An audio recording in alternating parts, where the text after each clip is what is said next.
Selepas pelaksanaan Pesta Akbar Demokrasi, masyarakat telah memberikan pilihan demi kemajuan bangsa dan negara. Di saat lantunan takbir telah berkumandang, saatnya kita sucikan diri bersama menghadap untuk ampunannya.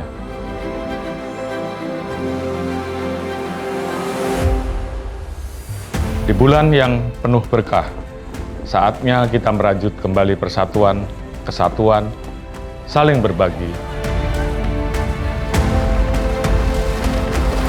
saling mengisi, dan saling menghormati, dimulai dari diri sendiri dan orang-orang tercinta di sekitar kita.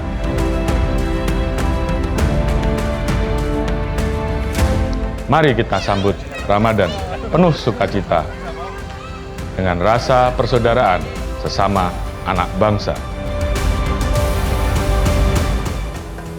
Saya, Jenderal Polisi Dr. Andes Listio Sigit Prabowo MSI, Kepala Kepolisian Negara Republik Indonesia, atas nama keluarga besar Polri dan Bayangkari mengucapkan selamat menunaikan ibadah puasa Ramadan 1445 Hijriah.